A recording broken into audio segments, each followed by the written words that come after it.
Oh, sabi na nga may breakfast eh. Nagluto si tatay ng corned beef. Niyayaya ni Wawa si Nining na kumain. Ayaw niya. E di ako yung kumain sa lamesa. Sinamahan ko si Wawa. Ewan ko ba ba't ayaw pa nila kumain? Ako nga nagugutom na eh. Tuloy kami lang dalawa ni Wawa kumakain. Sinamahan ko na lang. Sarap-sarap kaya ng corned beef. Ba't ayaw kaya nila kumain? Nam nam nam nam. Nilagyan nga sila ng baso sa harapan ng kainan ko kasi ang likot-likot ng kainan ko. Galaw ng galaw. Baka daw kasi mahulog. Pero ako, eto, kain pa rin ng kain. Ang sarap kaya ng almusal. Corned beef ba naman? Luto to ni tatay eh. Oo, mahulog na. Ano ba yan?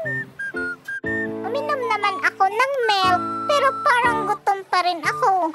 Okay lang daw, kasi pagkatapos nito, mamaya maliligo naman ako eh. Ang baho-baho ko na daw.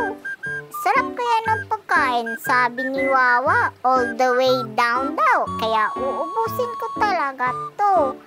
Ayaw nila kumain ha. O, tingnan nyo ako. Ang bait-bait ko kaya umupo. Upo talaga to. Walang aalis hanggat hindi to mauubos. Mamaya mauubusan ko pa sila ng ulam. Ayaw pa kasi kumain ni Nini tsaka ni Manang Trisha. Tuloy, konti lang yung nilagay kasi baka maubusan ko sila eh. Isang lata lang naman pa naman ang niluto ni tatay.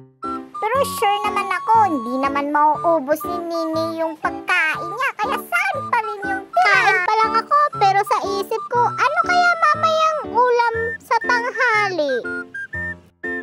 Sana chicken. Miss ko na yung chicken eh. Yung fried chicken ba?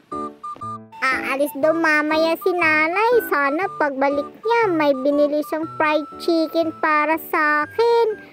Pero ngayon, ubusin ko muna to. Hi, thank you talaga Lord. Ubus na po. Salamat ulit. Bye!